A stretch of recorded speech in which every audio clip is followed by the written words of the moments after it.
Sweet. Episode 4 of Bros on Sports. Carl, what is happening? Hey dude, how you doing? Dog. Cringe. Yes, spirit.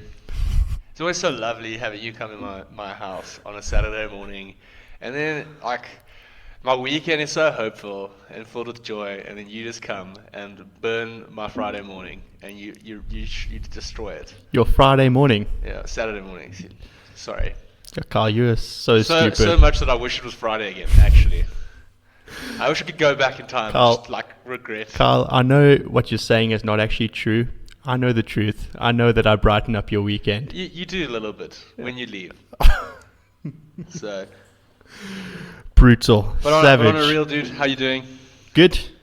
I mean, I was thinking there's not much to look forward to this weekend. Yeah, well, that's international break, dude. There's a little bit of Formula 1. Do you watch the international matches or not? Dude, I used to, but I only really watched it just building up to the World Cup, maybe. Yeah. But I'm gonna be honest, I've lost so much interest in international matches, and I've also got into this mindset is when you're in the Premier League, so when your team's doing really well, you hate international breaks, and when your team's not performing the greatest, you kind of like me, for example, I'm actually happy it's an international break. Yeah, because Chelsea, they've had a weird start. Yeah, they've had a weird start. They've scored so many goals, but they've conceded so many goals. So let's see. Looking a bit fragile. I'm quite happy about the international break personally, just because of my own self-interest. Yeah. But I just remember in previous years when it was the international break, I was like, what the hell? Yeah. Now I have to watch boring football on Friday night. Yeah. Not boring, but it's just not as exciting, realistically. Yeah. I also don't actually know what it is. Watching international matches, it doesn't fill me with the same excitement unless it's a tournament. But I think most people probably feel the same. What about the Nations Cup? Oh, that's an important trophy. And I'm only saying that because Cristiano Ronaldo won it. Of course. But other than that, at the moment we've got the US Open that's going to be finalized by the time this episode is aired. But it's been an interesting one because all the big names, Novak, Roger, they're out. They've all been eliminated, yeah. Nadal's maintained his form from Wimbledon, where he made the semis and he's in the final against. Exactly, and your little prediction of our dark horse. Oh, Medvedev. He's in there. Could it be his first Grand Slam? Dude, for a guy that doesn't get many things right, he got something right. How does it feel? Feels good, Carl. Yeah, I can imagine. Feels good. Did a little, fist pump behind the scenes there. Hopefully the feeling can last for the whole year, because I don't know when you're going to get something right again. So I'm not going to make a prediction on the final, just in case I get it wrong. I don't want it to cancel one out. I feel like it's naturally you have to go for Rafa to win, because it's just he's. Yeah. Once again, we'll speak about it later, or we can actually speak about it now. BMT. Yeah. It's a massive thing in sport. And Rafa has it. And that's what separates good players to great players. Yeah. I think we've mentioned this before. Yeah. 100%. I mean, it's all well and good performing, in the league season in football or performing in the smaller tournaments in tennis. But, come Champions League semis, finals, are you going to produce the goods in the FA Cup final? Are you going to pull your socks up and actually perform when you need it to? Pull your socks up. Spoken like a true middle school coach. I know. Yeah. Well, pull your socks up, Carl. You're not performing well. That's what happened. Except I'm from the Free State, so there was a thicker accent. Oh, yeah. Yeah. I wasn't coached by a butt. What's a butt, Carl? Explain. What is a butt? You're a butt. No, I'm not. You are I'm an EC lad, bro. We don't know. I don't even know what that means. Eastern That Cape pretty much defines you as a butt. What was your favorite sport at school? Growing up? Yeah. So, dude, I kind of jumped around. Is it? A lot. So my school had soccer in junior school, but I actually just never really got into it. I don't know why. But now you love soccer or now love football. I love it, and I would love to play it. Yeah. Every week if I could, I would. I just didn't get into soccer. I really liked. Obviously, we had summer sports and winter sports. Yeah. In summer, I was pretty much cricket obsessed. Okay. My idol was Gary Kirsten. Really? Pretty much growing up. Gary Kirsten. Okay, interesting. I had a county cricket bat, dude. One of the few. I literally, that bat was lovely. And when it broke, I was so sad. Whatever happened to the BS cricket bats? Are they still around? I have no idea. Do you know which bats I'm talking about? I have no idea. The B&S or something. I don't know. Bellingham Smith or something. I have no idea. So yeah, South African cricket brand, and I was like, that was most of the kids at school had this bat, and don't see them much anymore. Well, you don't play much cricket anymore, so obviously you won't see them anymore. Yeah, but generally you just see Kookaburra and MRF or whatever. Yeah, but dude, that's where the money's at, dude. Yeah. You're also just you're so obsessed about AB de Villiers. That's the only thing you remember. So Kane Williamson. I've literally only mentioned the 2 bats that de Villiers has used in his career. I know. So. Damn it, AB, why'd you have to leave me? He's a god, dude. He really is. But yeah, sorry to interrupt you. You said you were cricket obsessed. I was cricket obsessed. I obviously swam, so Okay. did my team sports, my individual sports. And then in winter it was hockey. I played a little bit of rugby, but dude, I was always scared about rugby. I'm gonna say I'm not the hardest guy. Little bitch. Sorry, what? Carry on. So yeah, I'm not the hardest guy. I was scared of hurting my knees.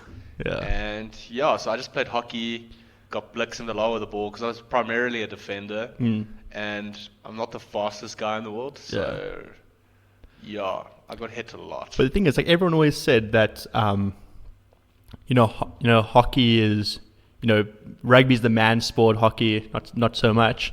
So then, I went to my first ever hockey practice, and I was like, this is quite chill. You can't really get hurt in this. Didn't have those shin guards. Oh, shin guards, yeah. And some guy, because especially when you're not playing in like a good team, so it's just like sticks flying everywhere. Dude, that's the other thing. Like school hockey, if you're like in the third team, yeah, literally, there's like no rules, dude. Yeah. Like the guy can hit you with a stick, and they're just like, oh, sorry. And it plays on. Yeah, because it's almost like anything goes. It's a wild west out there. It is a wild one. I like that. And then I was like, in like the D as you call it, defending or whatever. I can't even remember what it's called. Yeah, and some guy did like a back hit. I think it's called a whammy. No, it's a reverse stick. I'm sure. I'm gonna call it a whammy. Do you know what a whammy is? It's a bar on a guitar. It's this one, dog. No, dude, a whammy is a bar on a guitar. Okay. It's called a whammy bar, bro. It's like, have you ever played guitar? Are we gonna have this be the dumb dickhead of the day? It's probably gonna be me, dude. I've never heard of a whammy before. In hockey, it's called a reverse. Okay. Like a reverse stick. Okay, reverse stick. Let's go with reverse stick. That's what they said in the Free State, dude. It probably is a reverse stick. I think whammy is just like a colloquial term, That you put said might into each other. Might have been a PE thing, a Port Elizabeth thing. Was. But yeah, some guy hit a reverse stick, and he hit the ball flush like into my shin. Yeah. After people warned me before the thing, Ryan, don't be a dumbass. Don't go onto the Astro with no shin pads. Wait until you get blitzed in the face by a hockey ball, dude. Oof. Then it sucks, dude. Shout out to my mate Greg.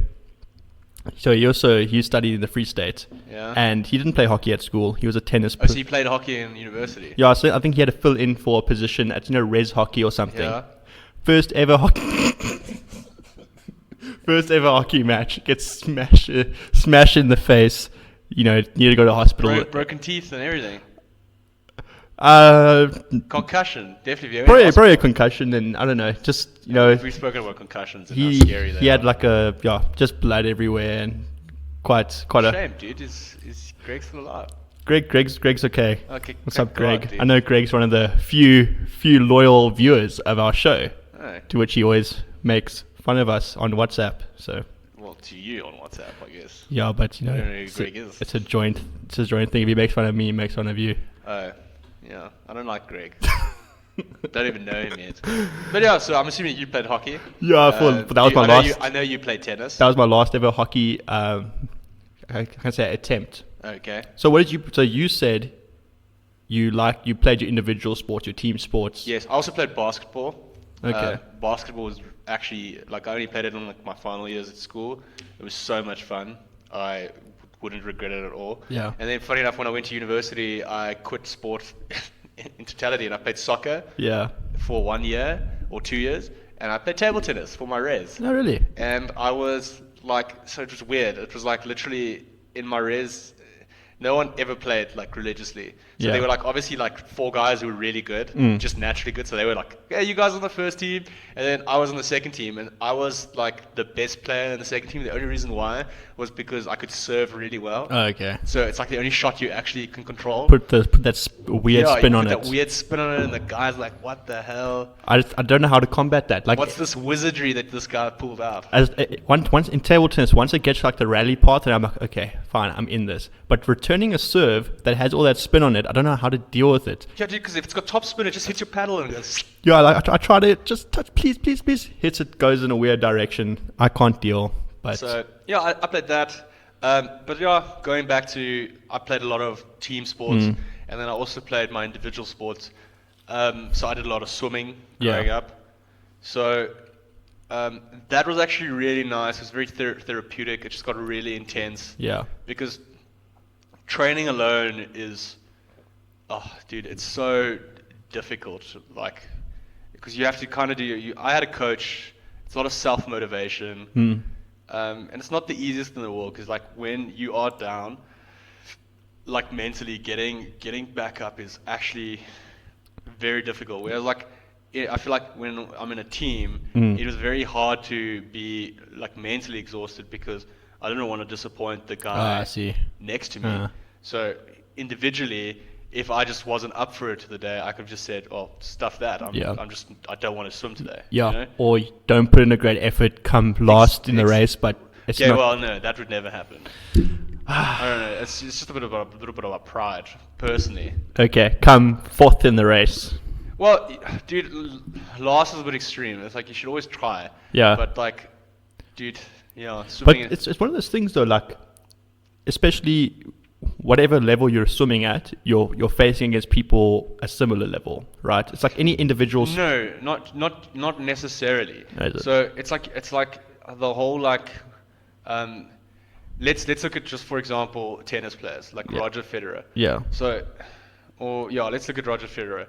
So probably when he was in school, he was just like, you have natural talent in some stuff. Yeah. You have natural talent. He probably smoked everyone in school, and it's like then you get to that level and you beat everyone. Then you get to provincial level. Yeah. And instead of playing people just in your local district, you play the best people from everywhere. Then you're like, okay, instead of smoking them, you now actually have a really good game of tennis. Yeah. So like when I say a good game of tennis, it's not 6-1, 6-2, 6-3. It's like 6-5, 6-4, 6-3. Yeah. And that's how you win. So literally there are levels of progression. So what I'm trying to say is swimming at school, it literally was usually one-sided until another really good swimmer came to my school in high school.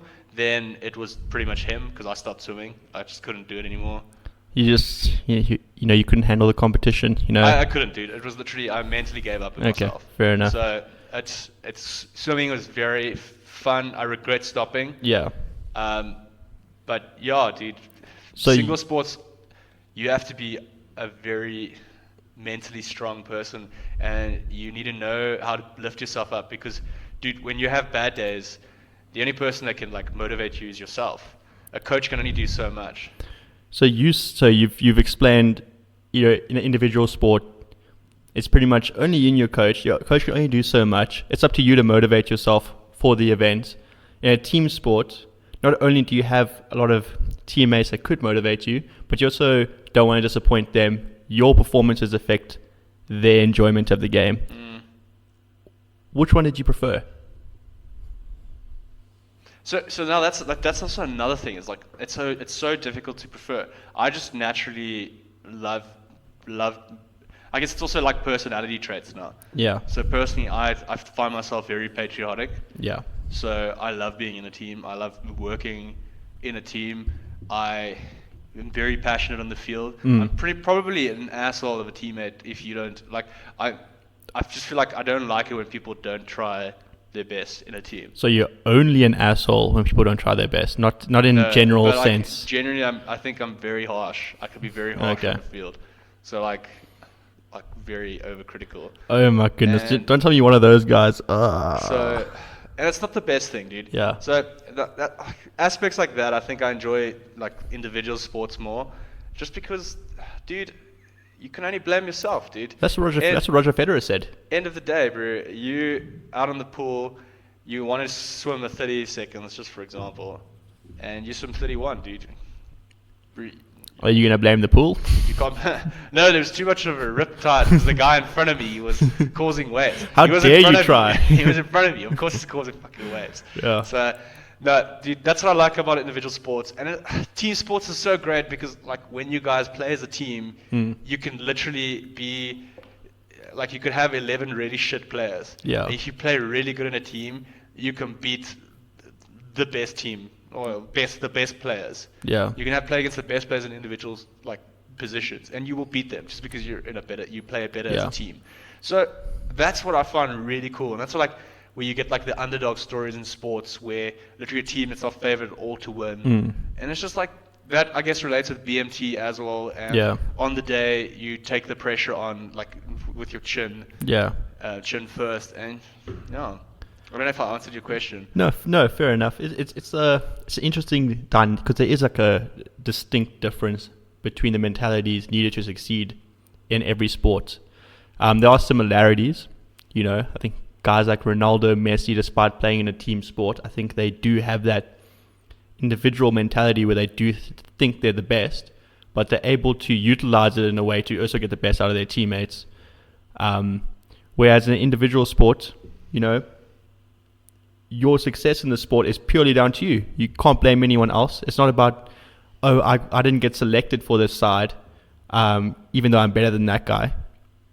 Your progression in the sport is simply beating the person who's in front of you. 100%. That's also another thing about team sport is, like, it's like also subjective. Yeah. It's like you can think you're the best in the world, dude. Yeah. But bro, that guy got chosen over you. So, like, obviously you have to be humble. And that's what I always felt at school. Whenever playing team sports growing up, I'm like, why did I not get selected for the team? I'm so much better than that guy. Exactly. So then I said, screw team sports, screw cricket, screw rugby, screw everything. Just play tennis. I'm playing tennis. And then I realized, no, Ryan, it's actually because you had no talent. Oh, shame, dude. Because I sucked at that as well. But I'm going to blame it on the fact that I didn't have BMT. I was amazing. I just didn't have BMT. You just weren't consistently amazing. Let's go with that. You should have practiced more. I tried. Didn't work out for me, and that is why I'm now commentating on sports instead of playing it. Exactly. Being hypercritical with your beer belly and everything, sitting there. Do I have a beer belly? Carl? No, you don't have a beer. I'm just saying. Working on my insecurities here, man. Definitely bring them out. Bring them out to the world. So you said you just played tennis at the end of school. Yeah, then a bit of athletics. Oh, so you literally went full-blown solo sport. I'm like, I'm going to become a star on my own because these coaches can't see real talent. Dude, no offense, dude. You don't like have the most athletic build in the world. So athletics, what did you do in athletics? You a runner, long distance, short distance? Sorry, I'm just still recovering from that. Okay, recovered. Because like athletics is difficult, dude. It's it was 1,500 meters.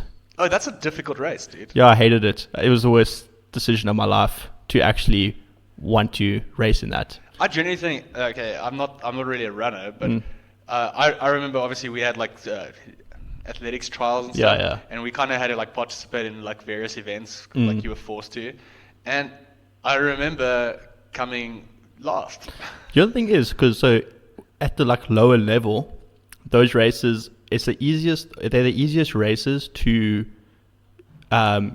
like do well in at the lower levels because everyone's so intimidated by them and no one likes to run at a consistent pace throughout. It's a sprint, bro. It's a fast race, dude. Whereas like the 100 meters, for instance, favors a more talented runner. You know what I mean? So over a longer distance, it's more mental. It's a strategy as well. Yeah, strategy and mental, where the shorter ones, it's more on talent. How much fast twitch fibers do you have in your body? Exactly. And that's why Usain Bolt is so flipping good. Exactly. So the longer races, it's always going to allow a less like naturally talented sportsman to progress at the very lower levels of the sport, like high school level or whatever. Once it gets to professional, then obviously. Once again, I feel like, if we look comparing high school sports, it's like dude. If you're better than the guy next to you, it's night and day the difference, dude. Yeah, it's night and day. Like I don't know. There's levels. There's like a documentary I watched very like long ago when I was like into basketball. It's like about LeBron James and when he was in school. Yeah. How his team, just like how they were like special, and their school won like I can't remember if they won the national title, but how they got to the final, and then he was like suspended for one of the games because apparently he like accepted a bribe. Someone bought him a car, and it was seen as like him becoming a professional. Oh, okay. Because like they've got like strict rules in America. Okay. So the American sport, that's like another thing. I think they do it so well. Like everything's televised. Okay, not everything, but like if you're in like a school that's in like the top league, bro, you can fucking see your games on ESPN, which I think is like exceptionally great. That's one thing I'd like to dab into at one stage. Like American sports seem awesome. Like Dude, baseball, basketball, hockey, baseball, cricket. Like I've played softball at like PT in school. Yeah. It's fun. It just seems it's fun in short bursts because you bat literally for 2 balls. And you're like, okay, I'm done. So I think that's where it's like a pure like team sport. You have to like work together as like a machine, and it's very like in cricket. Even though it's a team sport, you still have those individual moments to look forward to. Exactly, like, dude. Whilst you're batting, you can still be the star of the show or whatever. Where in baseball, it's not a real star of the show. You might make a highlight reel for a home run or something, but it's a team that has to run efficiently. Dude, and you can't really rely on like a single individual. I think you can, dude. Like in every sport, dude, individuals shine out. There's a reason why people get paid 100 rand a week, and there's a reason why people get paid 100,000 rand a week. Yeah. Like people, it stands out, dude. I know. I get what you mean. Also, in baseball, bases are loaded, and you're up to bat, and you hit a home run. Not everyone can do that, dude. No, so I'm not saying that you can't see who's better. I'll just say there's less chance for an individual to take over the show, because if you hit the home run, now you're out. Someone else can come in. Yeah, but then it just goes through the batting order again. And then you come on after everyone's batted, and then you can come in the queue again. I don't really know how the rule of baseball. I think there's innings. So so you each play in like 9 innings. Yeah. And then if you get 3 out, then your innings is done. Yeah. But like for example, you can have 12 batters in 1 innings. If no one goes out, and everyone walks across the base. I see what you mean. Okay, but even then, I still feel though in other sports, an individual can still have a much bigger impact on a game than a baseballer on it. That's the only point I'm trying to make. I don't know, dude. To an extent, I agree, but I'm not saying an individual can't still stand out. Like we know guys like, I don't know, what's the guy, Alex Rodriguez or something, that's Yankees baseballer. He's still like won MVP a number of times and stood out as the best player. But I still feel like it's a sport that is geared way more to being a well-oiled machine rather than an individual that can just take over, like maybe in basketball or something like that. But dude, basketball is it's a whole other ball game, dude. It is another ball game. Dude, I remember when I started playing basketball, I was like, this looks so easy. Yeah. This looks so easy. They're just like so good. And then when you actually physically try, I didn't know how aggressive basketball was. I didn't know how physically demanding it was. Yeah. Bro, you have to be so flippin' strong everywhere. Like your core, you need strong thighs, you need shoulders, everything.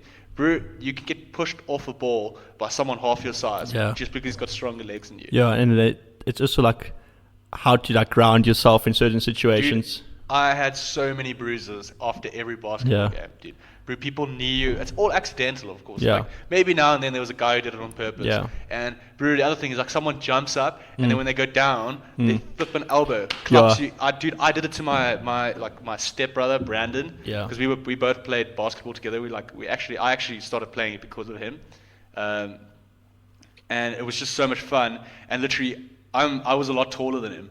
So I went up to jump for the ball, and when I came down, my elbow hit him on his eye. He had like his black eye for a week. Yeah, I feel like those are the most irritating things when you get injured by someone, and like it was your teammate, accidentally or something like that. Teammate. It almost seems so clumsy and stuff like that, but that happens in basketball. Like you say, it's one of those sports where there's a lot of accidental, because it's such like a dynamic sport. There's a lot of, and you're so close packed on each other. Because I mean, once a guy has the ball, from what I've seen and what I've seen my mates play, you're pretty much on top of the guy trying to prevent him from making the pass. So you're close to each other. There's going to be times where there's accidental collisions and stuff like that, and it must be bloody painful.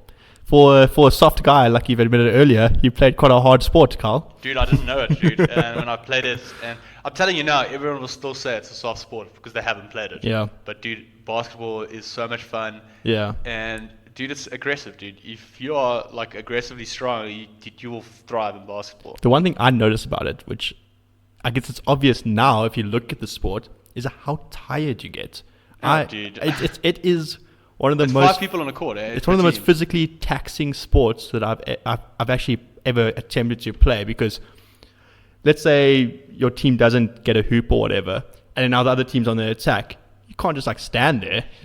You have to run back and then run back and attack. And obviously there's people specified to like, you got positions on the court, but you still just can't stand in one place all the time. Like in football, also a flippin' tiring sport, but if an attacker doesn't score or whatever, he's not necessarily obligated to go back and defend. So you can get rest in that respect. Yeah, but basketball, you're up and down. Yeah, but that's also why basketball has rolling subs, dude. Yeah. So basketball has rolling subs because I think 5 people on the court, and then you've got a 6th man who's basically your specialist sub. Yeah. He basically always comes on, and then if I recall, it's 12-minute quarters, or it's 15-minute, I can't remember. Yeah. Anyway, and literally the time stops if certain conditions are met. Does that make sense? Like, so if you just score a basket, the time doesn't stop. Then you can be on the dead ball line and the time goes on. Yeah. Then the player just has a certain amount of time that he has to pass the ball in. And once Yeah. he passes the ball in, you have 8 seconds to get to the other side of the court. And that's not really what I'm saying. But anyway, there's lots of things in basketball that even though you only play for 48 minutes, the game can easily go on for 5 hours. Okay, yeah, I know what you mean. So, really cool. Basketball, another team sport. And, dude, once again, if you are better than your opponent, it stands out at school level. Yeah. So at the professional level. Oh, dude, it also stands out, dude. If you're LeBron James or what's a Stephen Curry? Stephen Curry, he's like exceptional at the moment. Yeah. So no, dude, team sports mentality. Also, I don't know. I feel like great sportsmen also don't want to disappoint their teammates. Yeah. And it's like, well, it's one thing disappointing yourself, but dude, disappointing someone else, I don't know. For me, it feels shit, dude. And that's why I really like team sports. Yeah. But it also maybe didn't bring out the best in me because I was so mad when I like see someone and I saw them not giving them all. Yeah. Do you know what this almost reminds me of? Like similar, not similar, is Nick Kyrgios, the tennis player. So he's playing in an individual sport and he's excelling to a certain degree, but he seems so unmotivated. In half the matches he plays, he's so unmotivated. Yeah, dude, watch if he was probably in a team, dude. But so in tennis, what they're trying to do is they're trying to incorporate more of these like a fun team dynamic in, not necessarily like the ATP tour, but like on the side, like the Davis Cup, for example. Yeah, Davis Cup, another one. And in the US, they've got like a very like team, fun team thing where they only play like 5 games, and I don't know. It's like a team way of playing tennis. So like 5 tennis players on a team, couple women's players, couple men's players. It's like golf, where it's like the Europeans versus the Americans. Yeah. So they've got like something similar like that that's happening way more often. And bro, I've never seen someone more motivated than Nick Kyrgios.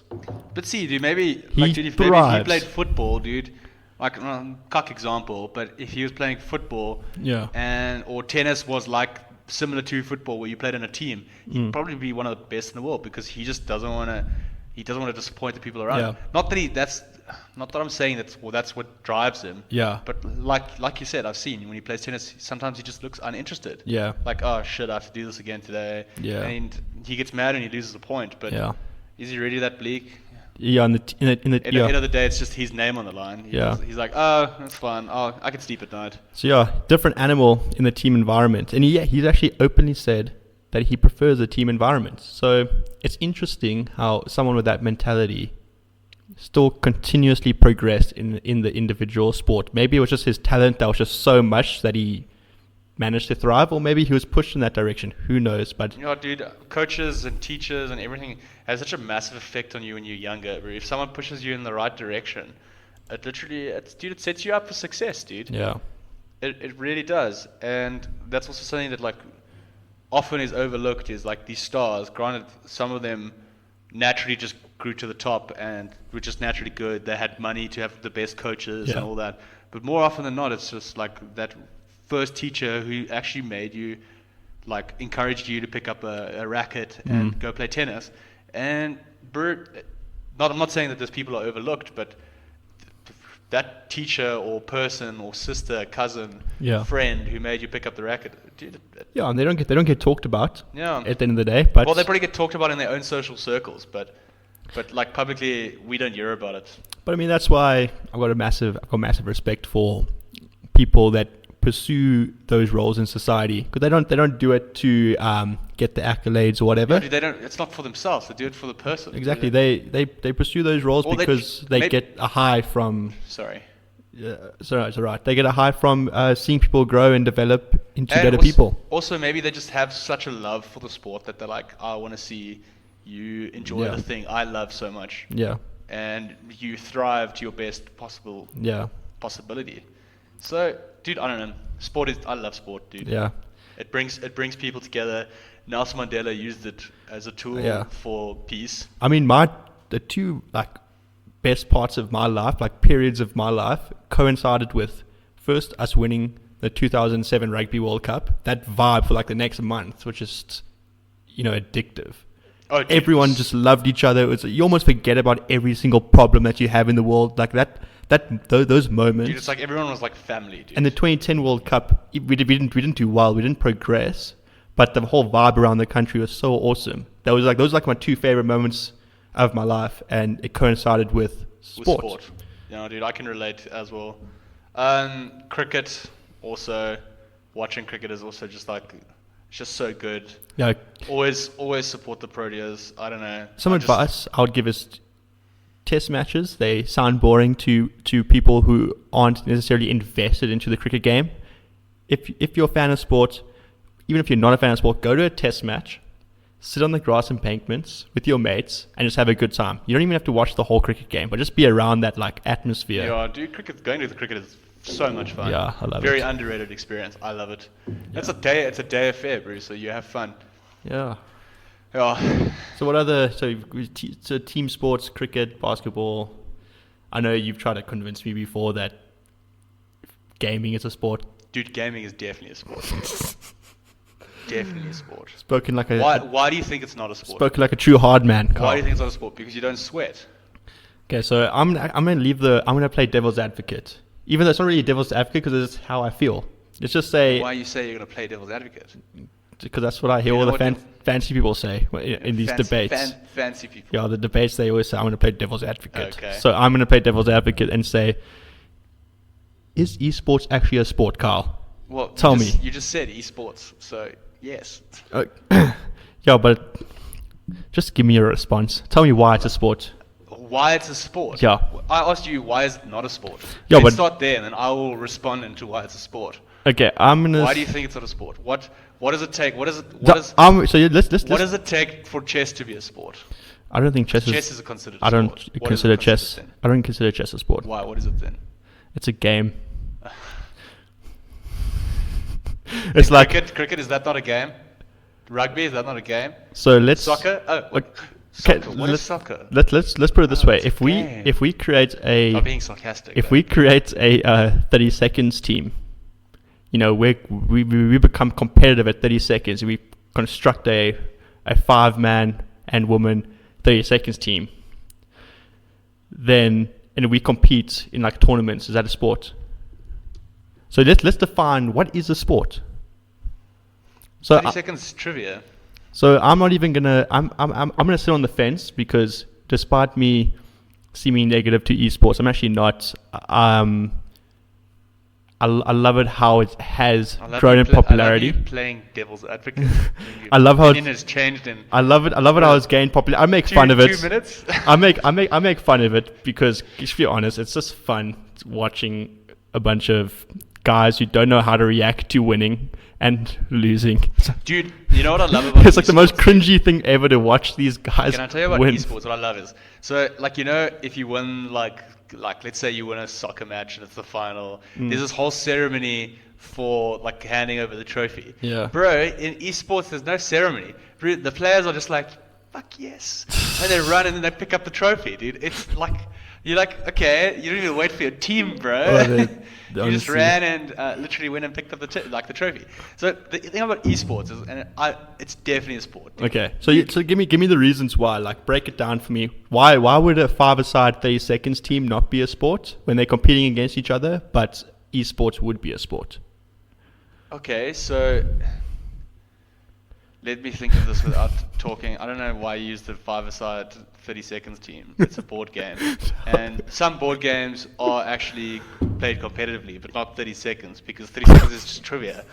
Anyway, it's a very bad example. So, Okay, I'm sorry, Carl. like Risk, you could play Risk competitively. Okay, would that be a sport? I don't know, dude. Now I'm like talking myself into a corner. I don't know. Most likely. Okay. Like not an esport, but it's a board game, dude. Yeah. So I think that's If you do something competitively and you do it for fun, granted it's called a game. Yeah. But I think yes, it's a sport. okay. So That's a good point then. For example, in esports there's many games you can play. So for example, racing games. Yeah. Like racing games. Like dude, I physically know I'll never be able to drive an F1 car. Yeah. For example, I'll never be able to ride an F1 car. I'll never be able to ride some fancy Aston Martins. But now I buy this game and I'm like, oh, I'm actually really good at this game. Yeah. And now I put this passion into it and I play a lot, and you play online against people and you eventually rank up and you play against like the best people. Yeah. Then you're like, okay, cool, I'm nearing the top in this game. So then it's like you start getting competitive. Then there's like tournaments, and you can go to tournaments, and bro, people like they sell out stadiums. Yeah. Like stadiums, like the Staples Center. You know where the Staples Center is? Yeah. Well, somewhere in the US. It's in Los Angeles? New York, isn't Yes. it? Okay. Okay, I don't know. It's I'm in, not sure. It's in Staples. It's the Staples Center, but like they sold out the League of Legends final there.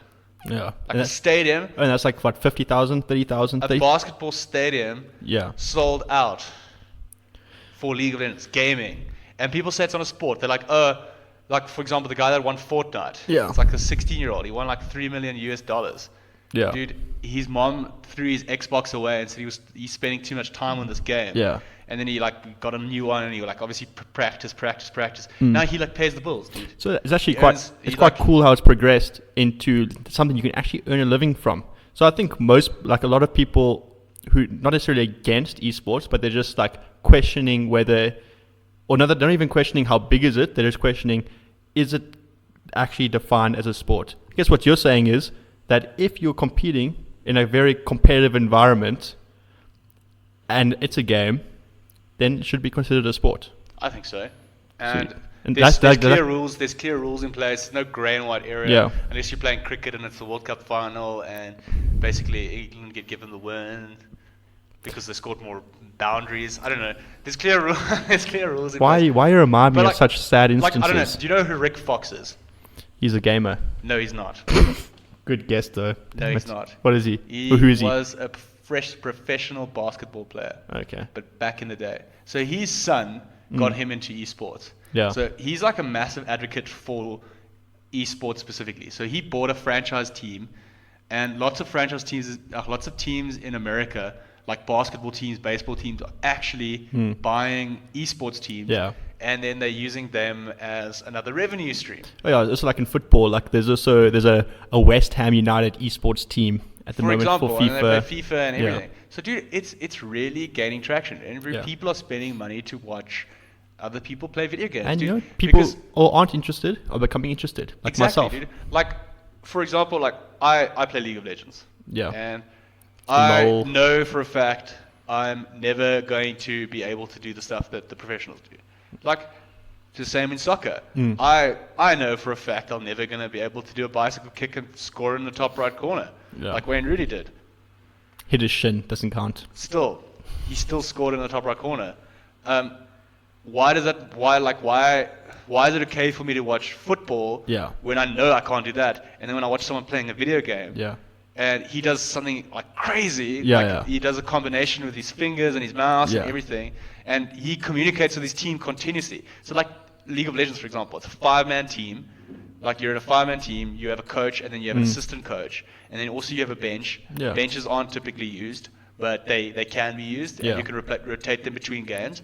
And you play best of 5 series, so it's not Yeah. like one game and then it's like, oh, winner's decided. Yeah. Like if it's like a knockout game, you play best out of 3 or best out of 5. Yeah. And there's so much strategy involved. You can then pick like champions in a way. So let's say there's 100 champions. At the start of the game, your team can ban 5 of them, and the other team can ban five of them. So you pick your champions to go according to a certain strategy that you want to go. Yeah. And then obviously you look at what they pick and you adapt your strategy to what they Yeah, pick. so this- it's like very dynamic. There's so much elements to it. It follows the structure of sport as we know it. You work in a team, or you can be individual. Yeah, there are individual sports like, for example, racing. You can And play a racing FIFA, game. And FIFA. So, in terms of if this was just like written on paper, and we didn't know that one was a game and one was a sport, like cricket or something, we would say, oh, these things follow the exact same structure. So why wouldn't this be a sport? Exactly. No, dude, I definitely think. I just think if you don't think it's a sport, then you haven't given it a chance, or you just I don't know if ignorance is the right word. Yeah, I think people are also used to what they know. It almost like People don't like change as well, dude. yeah, you get cultivated and you unknowingly become closed-minded to new things until it gets introduced for a long period of time. So in 10 years' time, I don't think anyone would necessarily say esports is not a sport. I think it's whilst it's new. For example, the Dota had the international, I think last week or 2 weeks Yeah. ago. The winning team got more than what the US Open final winner is going to get. That's crazy. The winning team, that's cash, just like cash prize. Yeah. They got more than what the US Open. Granted, they split it amongst the team. Yeah. So just think about that. They're getting more than what I'm assuming Rafa Nadal and Serena Williams, it's obviously just my assumption, Yeah. are going to get for Yeah. playing video games. Fair enough. I used to think I might But just not convert. playing video games, being the best at video games. I was There's a pretty good difference. Super Mario player back in the So day. dude, there's another thing. It's like I might Super involved. Mario, for example. They're like tournaments where people do speed runs. Oh yeah. And they try and finish like the whole Super Mario game Yeah. in as quick as possible. Do you know you can finish it in under 5 minutes? I know, but that's like that. Someone figured that out, and I was like, "Well, this is a cool way to compete. Let's see if I can beat this guy's time." Yeah. And then immediately, the game was obviously just a fun game where you have to try and finish it. Then people made it competitive by saying, "Oh, bro, I can beat your time of 5 minutes and 32 seconds," Okay. and they generated a competition. Yeah. And a rivalry between you and me. Not a rivalry, but like. It's not a rivalry if it's one-sided, so it's not called a rivalry. Well, so the thing about Super Mario, there's Just, there's not really. I'm variables. just so much better. But It's yeah, not very carry on. variables. It's literally the same map Yeah. continuously. No. The map starts the same way every time. Yeah. There's not things don't spawn in different areas. Yeah, so if you get good at it, That's just memory, dude. Yeah, so Super you- Mario is just memory. yeah, and it's muscle not, it's not. memory. Yeah, so would you say for it to be a sport, there must be some induced variables that you have to deal with? Let's say in tennis, you have to react to what the opponent gives you. Yes, I think Same so. way in Dota, It's you like- have to react to your opponent's play. There has to be Exactly. some sort of creativity that's induced in the way you react to something. Where in like a Super Mario speedrun, if you've memorized the map, you've practiced the amount of time, there's no induced variable that's going to change. So I disagree. The reason why I disagree is like, so if you look at skiing, for example, like speed skiing, like down a slope, you're all on the same slope. You don't ski at the same time. You're all on the same scope. You have to go around the flags. Yeah. It's literally muscle memory. So You literally go. It's obviously that's like physical training and muscle memory that you have to go right, left again, under there, and you have to position your body. I would say so. I agree to a certain extent. At the same time, because you're unable to produce emotion the way. It's like in golf. That's like saying in golf, if you've competed on a course, everything should be the same. But No, it's not. But Ryan, it's like bobsledding. Let's look at like Cool Runnings, the movie. I think it's an even better example. okay, So you're all on the same sled. You're all on the same course. that course doesn't change. It's got the same amount of ice Yeah. on it when the guy before you went and now you went. Okay. It's literally, obviously, physically it's demanding and you have to run and do it. Yeah. Like, it starts the same. It starts with a whistle or a gun. Yeah. And it ends with you finish crossing over the line. Okay. You have to position your body at certain turns in certain ways. The same as a Super Mario speedrun. If you don't jump at this time when you were supposed to, it's going to take a second off your time. So we're still going to say, so Super Mario speedrun, still a sport. It can be. I don't know if it, once again, yes, it is a sport. It's competitive. It's muscle memory. Okay. It's not as intense as a team sport in esports. Yeah. Because like through League of Legends, like the whole game is team. You could be the best player in the world, and if you don't work with your team, you're just going to be the best player in the world with a shit And you team. said there's that. Is there an event coming? Or is that already passed? So Dota International just happened. Okay. So that was the massive Dota tournament. So that just passed. Apparently the same team that won last year won again. I don't really follow Dota. Okay. I'm a League of Legends guy. Team Python. What? I just made up a team name that sounds cool. Oh, dude. Okay. You got me. I don't even know what to say. Oh, you're talking about the League of Legends event? So now the League of Legends event, that's like in a month's time. So that's quite huge. I am going to follow it. Can't even get your words out, you're so excited. Every game I'll probably watch. Okay. Not every game. But I'm a Western fanboy, so I'm going to support the West. So pretty much my team is Team Liquid. Yeah. And then my second team is CLG from America. Yeah. So I'm hoping CLG qualify. They haven't qualified yet. They will qualify either tonight or tomorrow. So we can maybe do like a League of Legends episode. I think we do. Or a proper... This is sort of an introduction to esports. Those of us who aren't interested in esports don't consider it a sport. This can be a prologue or introduction to a future episode in which we discuss it more extensively. We've spoken about this for quite a while now, so this is definitely a topic of today. Yeah. So that's happening. There's still teams qualifying today. The European third versus fourth playoff match is... Oh no, the third place match is tonight, and then the winner of that match guarantees second place, and then he plays... They play, not he. They play the other team that's in the final already. Yeah. So it's weird. It's hard to explain, but we don't have to speak about that. So the European League is still being decided. That's the finals tomorrow night. The American final was like 2 weeks ago, and the Korean final was also like 2 weeks ago. Fair enough. So it's like, and then it's like all the best. The sport's been dominated, or League of Legends specifically has been dominated by the East. So Korea has pretty much won. Korea and China have pretty much won every year, excluding like in the first year where Europe won. And this year is the first year where, for example, so normally what happens is the Western teams, that's Europe and America, they go to Korea and then they practice there and adapt their playstyle to the Korean playstyle. But that's because the Koreans have it's always been seen that the Koreans have perfected the playstyle. Where this year is the first year where the Western teams are staying in Europe, so the American teams are staying in Europe, and they're going to practice in Europe and adapt and perfect their playstyles, and the Eastern teams are staying in the East. So it's going to be like the first time, I'm assuming since season 1, where you're actually going to have different playstyles, which I just think is so sick. Yeah. So...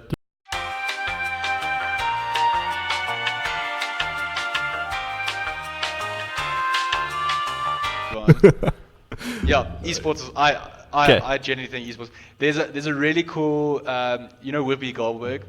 Oh yeah, she's got like a talk show. Talk show host.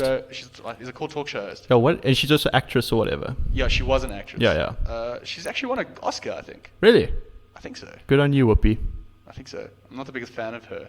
Is it? Is she very like public with opinions, or why is it? No, so I think we must maybe link it in the video, but like there's an interview where she has an interview with Rick Fox, and Rick Fox is basically advocating esports.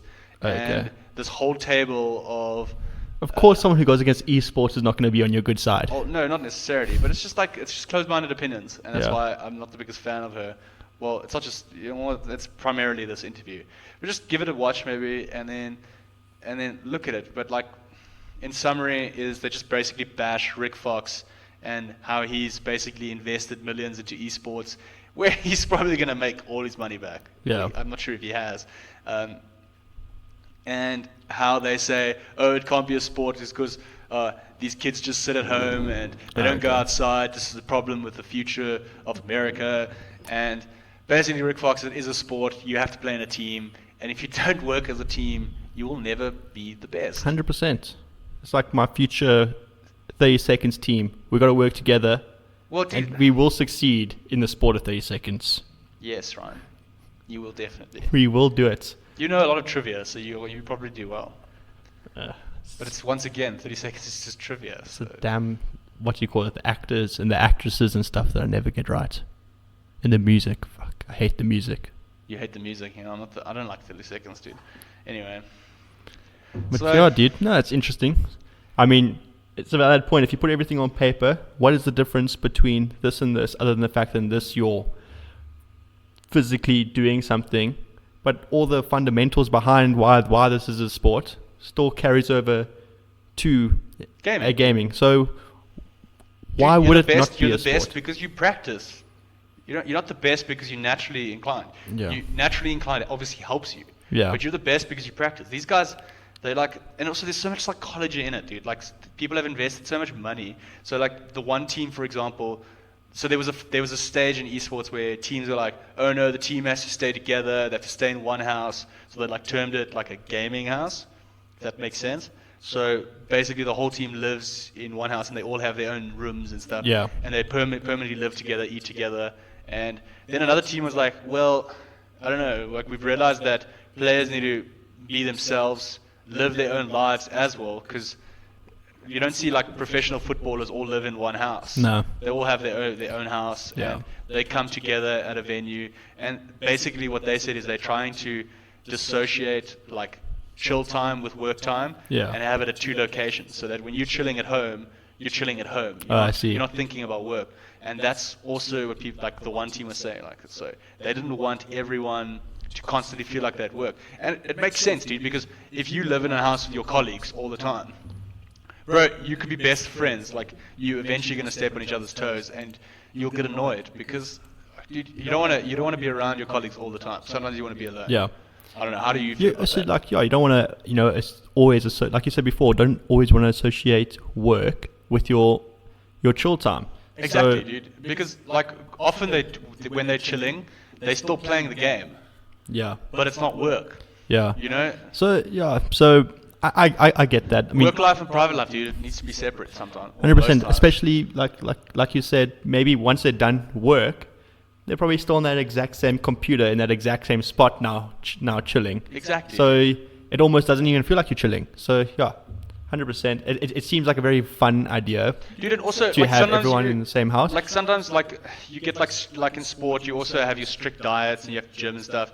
And like, dude, you don't always want to be surrounded by your coach, dude. Yeah. That's another thing. Like, if you want to chill and sleep in one day, if you're not living in the same house, everyone's gonna be like, oh, dude. Ryan's still sleeping. Oh, dude, this guy's unmotivated. He's going out tonight. Okay, well, I don't think they do that often. And another thing about esports is, dude, like the oldest players, they're not very old. Like they're younger than like sportsmen. Yeah. Well, like when sportsmen retire, they retire like 34. In esports, dude, typically, if you find someone over 30, it's rare. Is that because reaction time goes down? Reaction time goes down, and like for example, like reaction time is one variable, but also game knowledge is another thing. So you can literally have a slower reaction time, but if you have more game knowledge, you're going to be a better player. Yeah. If that makes sense. Yeah, fair enough. But also, if you have better reaction time, there's certain scenarios of the game that will obviously be beneficial. So they cancel each other out. You've got to find that balance. Yeah, exactly. So. Yeah, fair enough. So what does this bring us to the Bradbury Special? Bradbury Special. Something we decided to do something less drastic, not like an entire season, because the Bradbury Special is normally anomalies in sport. Yeah. Like basically that's what we have, and we're just gonna have a little chat about a specific football game, and the reason why it was like so great was just because it was an 8-goal thriller. 8-goal thriller, yeah. Was it at St. James or was it at? I don't even know. You don't know? No. Okay. But it was Newcastle versus Arsenal, 4-4, right? Tell us, Ron. Well, yeah. Do you remember the match? God, well, I remember I watched Dude, the highlights. I was in school. I Yeah. actually was chilling at home, and we have like a separate TV room. Oh, really? And I remember walking. So like we had a parents' TV room, and then we had Okay. a child TV room. So I was a child. Yeah, So I, still a like, child. Walked through the TV room and like waddled on, put the TV on, and obviously it was always on 203, Yeah, which yeah. is like the sports channel. Yeah. Soccer, and then I saw, oh shit, dude. I can't remember what time in the game it was. It was a long time ago. And Arsenal up 4-0. Was it 3-0? 4-0. It was 3-0, 4-0. Yeah, You 4-0. sure? Yeah, they were 4-0 up. They were 4-0 up, and I was like, okay, this is probably gonna be this game's done. And it seemed realistic, Arsenal being a very solid fourth place team, facing Newcastle, bottom half team. It seemed like 4-0. That can happen sometimes. Then you leave to make yourself a cup of coffee, come back. Oh, consolation goal maybe, 4-1. Dude, as I sat down, bro, like the goals started flowing in from Newcastle, and I was like, what the fuck? Yeah. Joey Barton, famous Joey Barton, the hard man, scored a couple penalties. Bro, that's another guy that probably would have been way better in an individual sport. Oh, man. Compared to a team game, I just think he must be a terrible teammate. Yeah, he was a dirty player. Dirty player, and I just think he never considered his team when he made decisions. Yeah, it's one of those things. He's a very emotional hothead. Since we speaking about team mentality and Yeah. individual mentality. No, I get what you mean. Like, he probably did cost his team a lot of times with his antics. Because, he gets a red card, all of a sudden his team has to deal with that one player less. They've got every single player to do more work. And especially the teams he was playing for, with all due respect to them, weren't high-level teams. So now you're a lower-level team facing against Man United or Arsenal or Man City, and you have to now do more work than you would have done, and you're already up against it playing against these big teams. Like that Man City game, QPR versus Man City. I remember that. That was the end of the season. Yeah, the very last game, that famous game. I kind of won it for City, actually, if you think about it. So yeah, Well, he helped City. He didn't win it for so City. apparently he got the red card, Yeah. and then as he was walking off, he kneed Aguero. And apparently afterwards he said he was actually trying to do his team a favor because he already had a red card and he tried to evoke a reaction out of Aguero so he could also get a red card.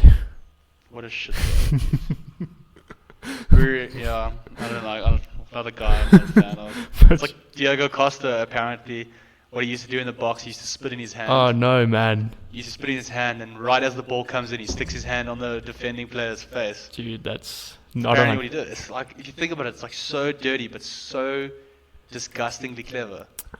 Diego Costa must have been an absolute handful or he must be an absolute handful to deal with because But dude, we digressed. Yeah, Barton scored a couple of penalties, brought it back to 4-2, and at that point we're still, So are we speaking about the anomaly now of City versus? No. This is Newcastle versus. That can actually be another Bradbury Special that you're referring to now. Maybe a future one. No, but still the Newcastle versus Arsenal game. So 4-0 up, Arsenal were. Joey Barton scores 2 penalties, takes it to 4-2. That fourth goal. Yeah. Was the best goal. Leon Best scored sometime in between, and then Ivory. It's like in the 92nd minute or something, didn't he, when he scored that cracker? Something like that. Yeah, something about the nine, like that right at the end. Volley, dude. Oh. Chik Tiote. Oh, it's unfortunately passed away. Is it Chik Tiote? I think so. Yeah. Oh man, what a lovely player, lovely guy, and scores a screamer. Absolute screamer.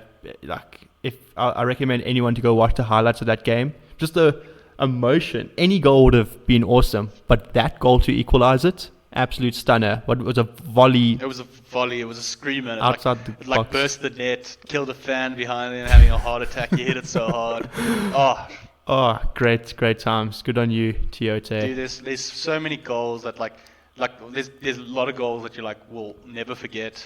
That's one of them for me personally. Yeah. Bergkamp flick is another one that I'll never forget.